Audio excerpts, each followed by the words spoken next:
இன்று காலை திரு ஓ பன்னீர்செல்வம் அவர்கள் ஒரு அறிக்கையை வெளியிட்டிருக்கிறார்கள்.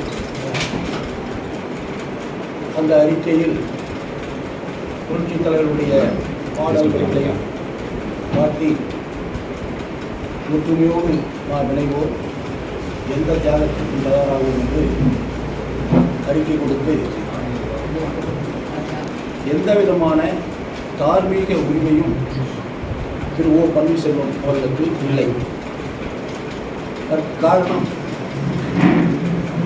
அனைத்திந்திய அண்ணா திராவிட முன்னேற்றக் கழகம்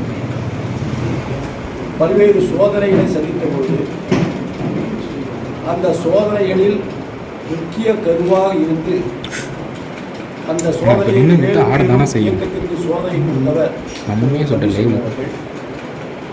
பொதுக்குழு கூடிய பொழுது அனைத்திந்திய அண்ணா திராவிட முன்னேற்ற கழகத்துடைய தலைமை கழகத்தை நாங்கள் கோயிலாக வழங்குகின்ற அந்த தலைமை கழகத்தை குண்டர்களை வைத்துக்கொண்டு அந்த தலைமை கழகத்தை அழித்து அங்கே இருக்கின்ற ரெக்கார்டுகளை எல்லாம் திருடி சென்றவர் தான் திரு ஓ பன்னீர்செல்வம். அதைத் தொடர்ந்து கழகத்தினுடைய சின்னத்தை முடக்குவதற்காக அதைத் தொடர்ந்து இந்த கட்சியை முடக்க வேண்டும் என்பதற்காக அரசியல் கட்சி பல தலைவர்களை சந்தித்தவர். அதோடு தொடர்ந்து நீதிமன்றத்துக்கு சென்று கொண்டிருக்கின்றவர். இப்படிப்பட்டவர் நடந்து முடிந்த நாடாளுமன்ற தேர்தலில் பாரதிய ஜனதா கட்சியோடு கூட்டு சேர்ந்து ராமநாதபுரம் நாடாளுமன்ற தொகுதியில் நிற்கின்ற பொழுது அங்கே அனைத்திந்திய அண்ணா திராவிட முன்னேற்ற கழகத்துடைய வேட்பாளர் இரட்டை சின்னத்தை எதிர்த்து நின்றவர் திரு ஓ பன்னீர்செல்வம் அவர்கள்.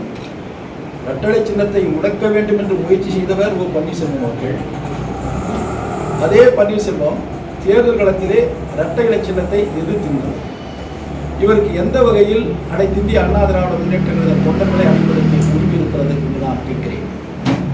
அதோடு புரட்சித் தலைவி அம்மா அவர்களை இவர் குறிப்பிடுவதற்கு எந்த விதமான உரிமையும் அவருக்கு இல்லை.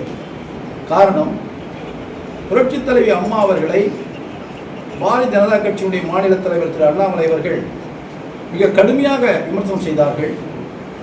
புரட்சித் தலைவி அம்மா அவர்களை கடுமையாக விமர்சனம் செய்ததோடு அதை மீண்டும் மீண்டும் வலியுறுத்தி சொல்கின்றது போல பல நேரங்களில் ஊடகங்களிலும் பத்திரிகைகளும் கூறினார்கள்.